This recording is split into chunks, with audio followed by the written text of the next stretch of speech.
I am Stuart Roberts, and I'm really excited to introduce my new podcast, Hear Me, See Me. It's just over 5 years ago. I did something that changed my life. What it did, more than I could have ever realised, it helped me. I have met some absolutely amazing people. Some of the people that work in some of these places, many of them are volunteers, but some of them, it is their job. I'd had this idea after being inspired by a guy in America I'd seen cutting hair on the streets and seeing the difference it made to the guys who were there. This is more than a job, this is a calling. Hello, this is Stuart from Hear Me, See Me podcast. And I'm doing something I don't normally do. I'm doing an intro because this morning, which is a bit weird because I'm back in Essex, and this morning I was in Dublin. But I was talking this morning to Brother Kevin from the Capuchin Day Centre, and we had a limited time.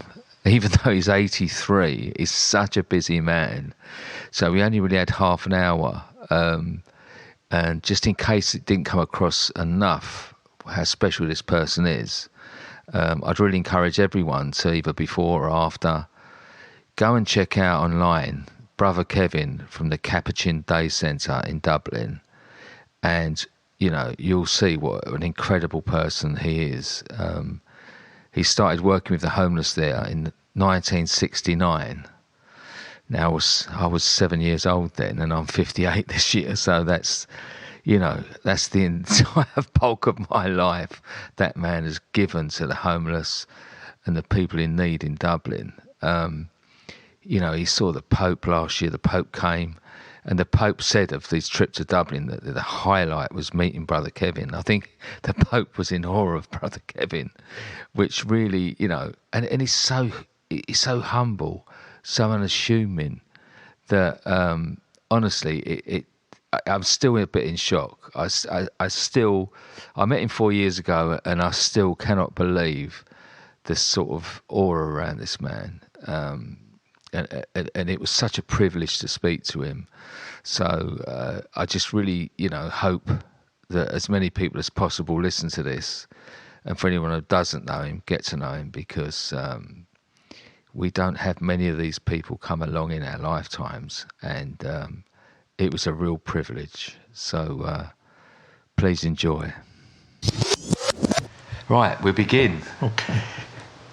Brother Kevin, I first met you 4 to 5 years ago when we first came over to Dublin, and I was amazed that it took my breath away, the Capuchin Centre. It also, the more I found out about you are quite a remarkable man. I know you probably don't want me to say that, but you really are. And if you could just tell me like your story, because I know you've been here since the late 60s. Mm-hmm. Since I was about 8 years old, probably. We started here in 1969. Yeah. And when we started for the purpose of helping people who left their hostels and who were walking the streets during the daytime. And when we started, we had about 50 people coming to the centre. Yeah. And now each morning we open our doors this morning, for instance, we opened at 6 o'clock because it was so cold. And now each morning we'd have anything from 200 to 300 for breakfast. And then afterwards for dinner, we open again at 1 o'clock. And we'd have anything from 500 maybe to 550 to 600. And that's 6 days a week. And then on a Monday morning, as you may have seen the queue out there, yeah, we have mothers and babies for baby food and baby nappies. And that's every Monday morning. And then every Wednesday morning we give out food parcels. And up to about 5 or 6 years ago, we had about 400 people coming for food parcels. Now every Wednesday morning we'd have anything from 16 to 1700. And that's not just homeless people, it's also people who have difficulty making ends meet, people who had difficulty during the recession, and people who had lost their jobs and were also on the verge of losing their homes. So these are the people that we're helping. And I suppose one of the things from here, we don't ask any questions because we feel it's difficult enough for people to be coming to a place like ours without putting all sorts of questions to them. And our main concern really is for the dignity and for the respect of each person coming to the centre. And we have a big number of volunteers and a staff, of course. We have a staff about 18 and 19. All our volunteers are giving their time free. And then, of course, the staff have to be paid. And we have a full-time nurse. We have a doctor 3 days a week. We have an optician every fortnight. We have a dentist twice a week. We have a chiropodist twice a week. What else do we have? Then, of course, every morning we have a big number for showers. We'd have maybe up to 20, 30, maybe more for showers every morning. And, of course, then once a month we have the famous hairdressers. Haircuts for homeless. Haircuts for homeless, which they're absolutely fantastic. Yeah. But I suppose what I see about them, the way they give their time and the great atmosphere that's up there, the great joy and the great spirit they bring to the place. And each and every one of them, they're so happy, and the way that they work with great dignity and with great respect. I remember on one occasion, a lady came with a diagram where the way she wanted her hair done. And I'm constantly asking them for a perm, but I haven't yet got it. But it's always great humour. They're absolutely fantastic, and it has been a fantastic success. And the number of people who really avail of it every Monday, once a month, it's unbelievable. They're usually, I think, up to about maybe 30 or 40. It's gone up. I think the last count, it's getting to like 50 or 60 they managed to do now. Yeah. And it's brilliant. Yeah. It's absolutely brilliant. So it's fantastic. Yeah. You've raised a point there that struck me a chord very early on when I first came. Because I seem to get a lot of people, they ask me about my work and going around the country, and people seem to get quite wrapped up on whether people are deserving, whether people are, pulling the wool over people's eye. All of these things, they seem to be very and I say, look, and I often quote the Capuchin Centre, because I often say, I remember you saying to me, if they're hungry, we'll feed them. Mm-hmm. So we don't ask any questions. No. And then there was one occasion, all right, I did ask a lady who drove up in a car, and I happened to say to her, look, if you can afford a car, is there any reason why you should be coming here? Yeah. Or should you be coming here at all? So she showed me her hands and her feet and her face. She was beaten and bruised and battered. And she brought me to the car and she said, this is my home. Oh. This is where I'm living with my little child. My husband has beaten the daylights out of me, and he's constantly beating me. Oh. From that day to this, I have never, I will never ask a person, why are you coming here? Because they have a reason to come here, and they wouldn't be coming here only, there's some reason, there's some problem in the home, there's some problems wherever it is. And it's not for us to be prying into their personal lives. Like, for instance, this morning I was down on the floor, and a number of people who were homeless and who had been sleeping out at night time. And a group came in. I arranged for a group to come in from Simon community to try and get them beds at the night time. Yeah. But the first question they were asking, are you a drinker? Have you problems in other places? And I tore into them. I said, you're not to be asking these people questions. These people are in need of some place to stay, and it's causing embarrassment to them, and putting pressure on these people and making them feel low and being humiliating them. Yeah. The Holy Father, the Pope, came to visit us here. I know. Yeah. And one of his main things he said to us, dignity and respect for each person. Dignity and respect. And that's what we carry through here all down through the years. And to see the hairdressers for the homeless, to see the joy that they bring to these people. And there's always great spirit up there. And they show the great dignity and great respect. Yeah. So I can't thank you enough, and I can't thank the hairdressers enough for what they're doing. It's unbelievable. We honestly, every single one of us, me, myself included, it's always a privilege. And I find, and I've said to people, it's a great antidote for your own troubles, because no matter how bad things get, you then go and spend a morning with people who've got far less than you, and it puts everything in perspective, And the gratitude is a wonderful thing. Sure is, and I suppose. The biggest problems we'd have with the people coming in here, I remember when we started off in 1969, the problem was drink. Yeah. And now the huge problem, the drugs. Yeah. The drugs is a dreadful problem. And only for the expertise of the nurse and the doctors, we would have many deaths here in the centre. Because people overdose. Yeah. One of the things I'm very, very strong, I will not allow anybody use drugs, or if I know there's anybody using drugs or trying to sell drugs in the centre, I will not let them out. I'm quite strong on that because they'll only destroy the other people. And here every morning as I meet so many people who will not go into hostels because they're afraid to go into the hostels, they're not being properly taken care of. There are other people in the hostels using needles and using drugs and using drink. And a lot of these people have gone through treatment and they're offered the drugs and the drink, and it's only a place where they may get them again, and so they avoid going in. And I don't blame them. No. We were told by the homeless agency that we weren't to give out sleeping bags, to give out sleeping bags or tents, because and you might have seen or heard where a young man sleeping on a tent was the last week, and this a bulldozer came along. Yeah.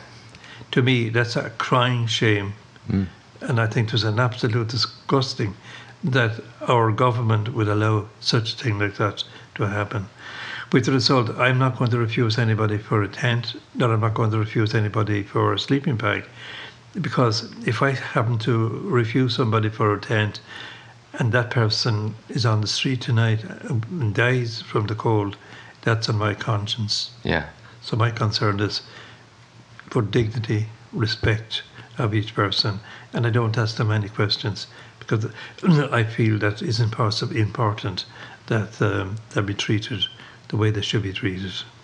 I think because even myself, I've had, as I say, 14 years in recovery. So the first sort of, very early on, I was trying to help other people to overcome their addictions. But I knew very little about the homeless world until I got into it. So it was only the first time I went and cut some hair and got to know the guys and speaking to everyone.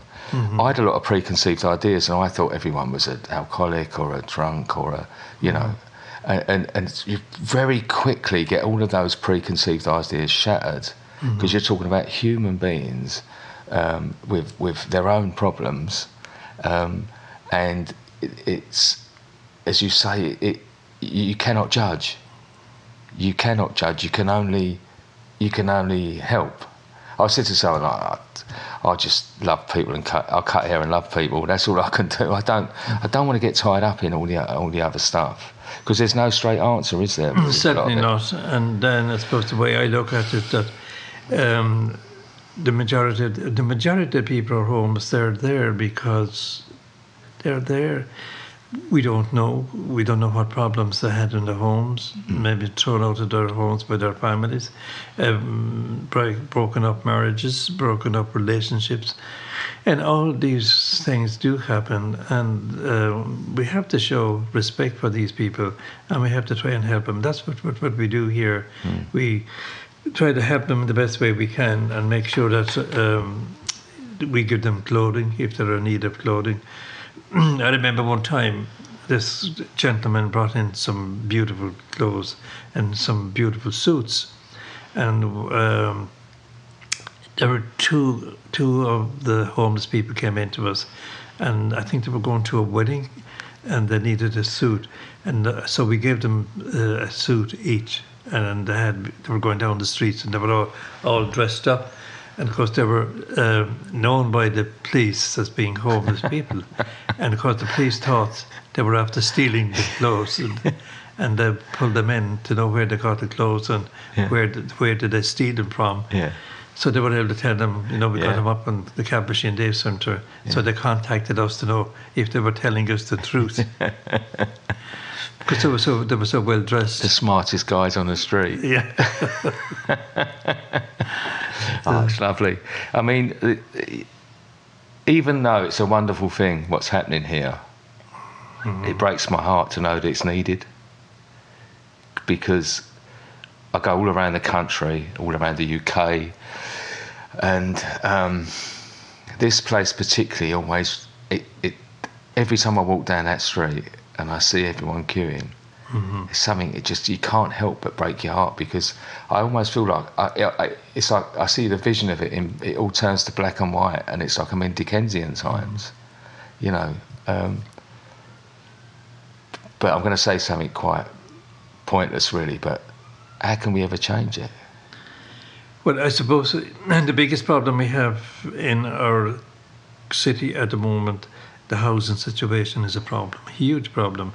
And one of the things that really breaks my heart here every day, to see the little children coming in here, coming in from school, and then going back to a hotel in the evening time. And the only food that we really get is what we give them, make sure they have a good dinner.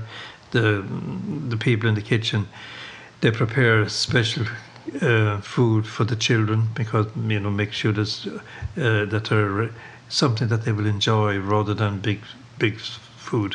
Yeah. And those little children go back to a hotel in the evening time and try to do their homework in the hotels. Yeah. And maybe then the next they could be told maybe that evening that this is your last night in the hotel and you have to go and find accommodation somewhere else. And it's shocking, really. It's dreadful. And the government are saying, that they're doing everything and that there's no need for people to be on the streets. But the people are on the streets, and the people will be on the streets until such time as they will build houses. Yeah. Now we'll be having an election in a few weeks' time, and of course they're making all sorts of promises. But promises have been made so many times that have never been carried out. I've had government ministers and TDs and all coming in here at various times promising all what they were going to do, but certainly nothing has been done. No. I remember one time when we were trying to get the dental clinic established, and the Minister for Health at the time, he promised that he would help us in every possible way to get out the equipment where we needed. We never got no help at all. Only a friend of mine, her brother was a dentist, and she contacted him, and he knew of some dentist that was giving up practice, and he donated his practice, his equipment to here. So the dentists that we have here, they give their time free. Everything is free. The teeth they get are free. Everything is free. Fantastic. And the doctors, of course, they are paid. We have a diabetic consultant who comes in once a month, and she gives us our time entirely free, and that is a fantastic service to the people, because, as you know, the diabetes is a very serious problem. And she's able to get them hospitalised and get them seen to, which is great. The doctors, of course, that again is a fantastic service, because we have a big number. Is 3 days a week for the doctor, and we get terrific support from the Mater Hospital. They give us tremendous support. So we're doing very well. Yeah. But as I said, I'm always saying, I will be saying, our dignity, our American dignity and respect for each person. Yeah, it's something that we've bought into as well, because we've realised that it's the biggest thing we can give. Mm-hmm. Is and the gift we've got is of touch, because society has become very people have isolated, and then there's the communities, everyone's in their phone, and and people don't touch or hug or the fact that we lay hands on people is that instant connection, and particularly with the guys that we meet who have maybe had none of that, because they're almost feel outside of everything. They often say they feel invisible and that no one listens, and so that the moment we touch someone, and we do haircuts, but we often try to do a little head massage, and and I sometimes get someone who's very angry, big angry man, and anger's just fear a lot of the time, and it's cured with a big hug a lot. I find I've not been hit yet, but. So how come that you got the haircuts got going here in Ireland? It was I knew hairdressers from Ireland. Yeah. And they'd all said the same thing, that we have everyone says to you, wherever I go, I'm like the homeless man now, and everyone says, oh, it's terrible where we are, And I was going to come and visit some people, and I thought, as soon as it started to be at the point where wherever I go, I'm going to try and start something. So I incorporated a trip over with, and the great thing about social media now is that it does draw people together. I know there's things against it, but and all it took was a few photographs, a few posts on Facebook, hairdressers of Dublin, would you like to come and join me? And it was an instant hit, as it is most cities. As soon as they start doing it, it's so well received, and the people love doing it. And one of them said that, how comes it's took an Englishman to come over and get us going? But the great thing is that they're still going, and they're going under their own, love and motivation. They're carrying on, But as I said already, it's a tremendous service, absolutely tremendous, because the guys get their beards trimmed, get their hair done, and that is great bantram up there. It's fantastic. It's very funny. Yeah. Because often people say, because we have some images, and sometimes everything's a bit, and it's heartbreaking. There's some heartbreaking, sad stories that I take home with me sometimes, but I have to tell everyone, but you've got to hear the laughter. You've got to hear, and particularly the Irish banter. So, my sister couldn't believe it when she came over, and she found it hilarious, didn't you? Yeah. And the guys themselves having a laugh, but the camaraderie of everyone. Yeah, I know it's terrific, and the way that they treat the people, the clients, the great respect. Yeah, that's something fantastic.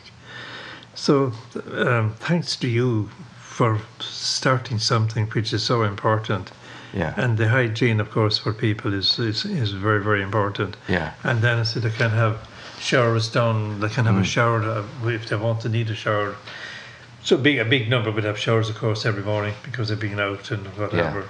And then that's a great asset. And then the chiropodist, even chiropodist twice a week, and that again, the change of socks and the change of shoes. We'd have shoes for the people. We get in a supply of shoes about every month. Right. And we have a contact with a person who we get a good discount from. Right. But again, we're very choosy, I don't believe in just trying out broken shoes. I don't believe in that. No. I don't. Some people, they're supposed to feel that for once to wear their shoes, somebody else should wear them afterwards. And I feel that again, that's not dignified. No. We have a similar thing with the haircuts. Is sometimes people say, oh, you know, are they fussy, or, you know, and I say, well, no more fussy than anyone else. If someone knows how they want their haircut, they know how they want it, and if they like it to be how they like it, and that you get this thing said that, oh well, they should be grateful, you know, and I go, why? They're human beings. Oh, they're human beings. Yeah. Do you remember the time there was a problem here with was it a horse meat? There was a problem with meat.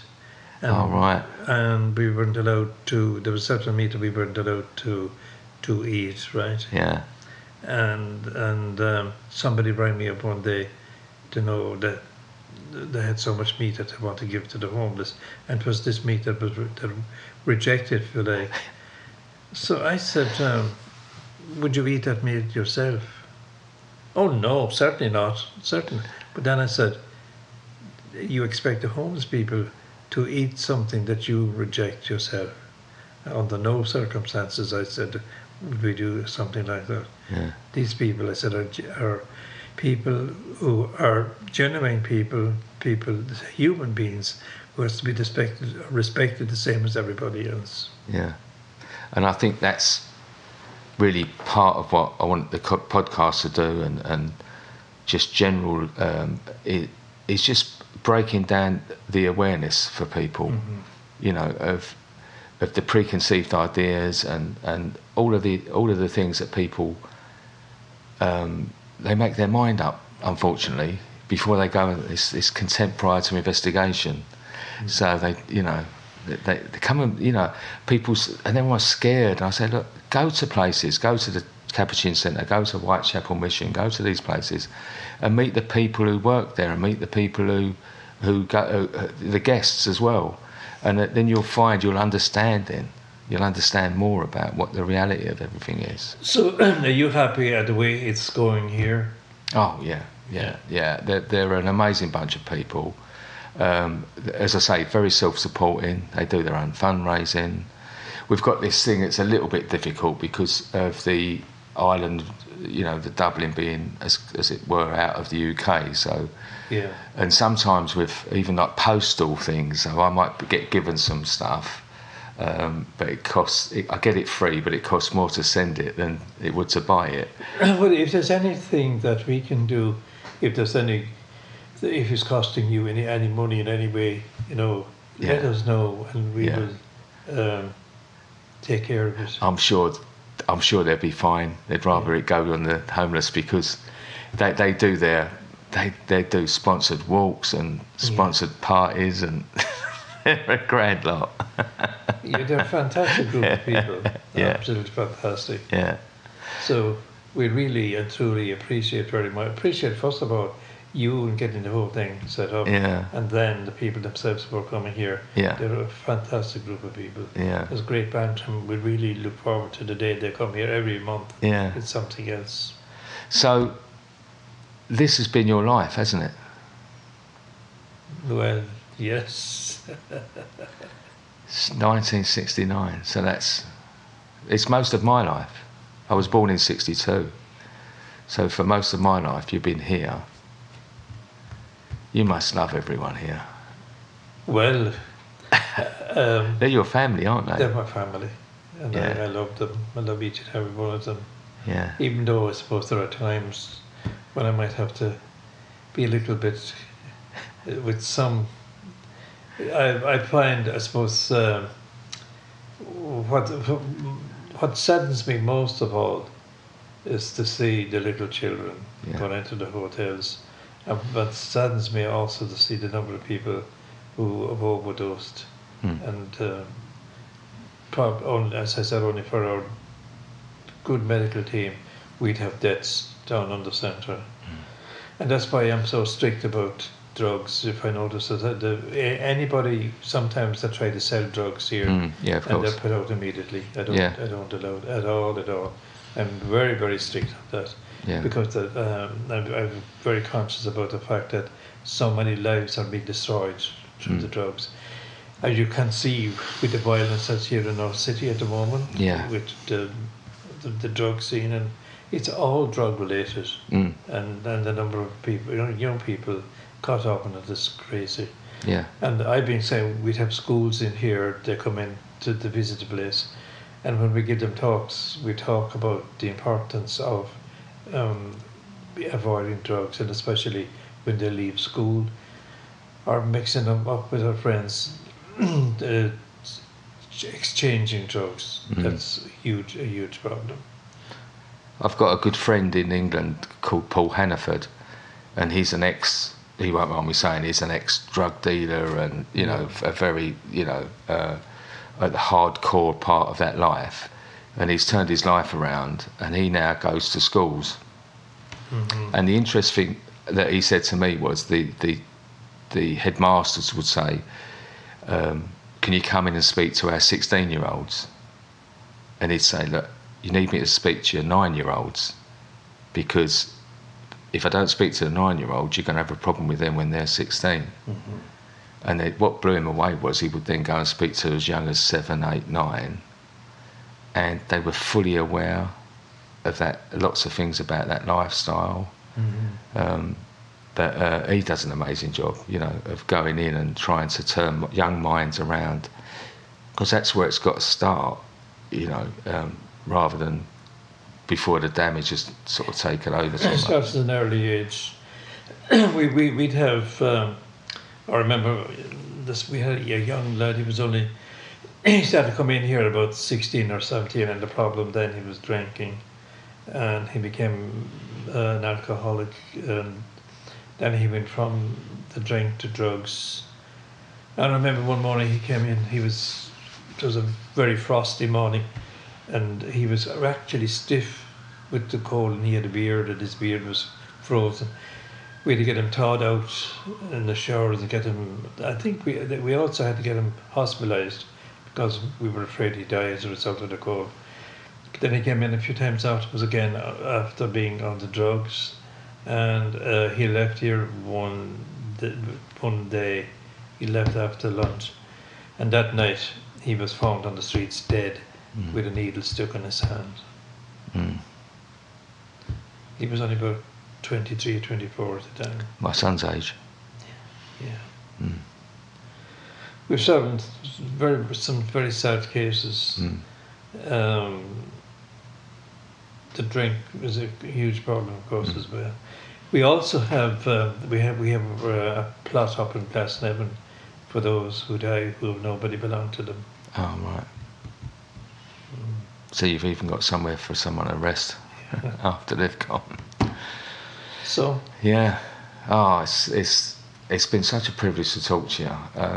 Well, thank you very much, and thank you again for starting something which is so important, and so much in need, and so much appreciated. Yeah, especially by the clients themselves who appreciate so much, and for us here, it's been fantastic.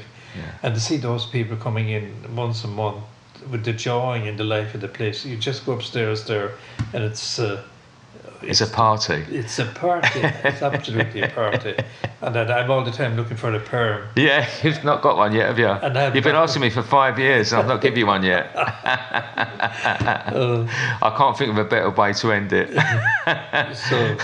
Brother Kevin, thank you. It's been a pleasure talking to you. And you. And thank you very much indeed for all what you have done. Thank you. Thank you. It's just over 5 years ago, I did something that changed my life. What it did, more than I could have ever realised, it helped me.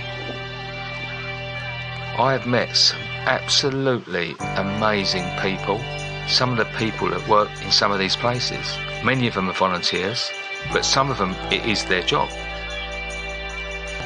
This is more than a job, this is a calling.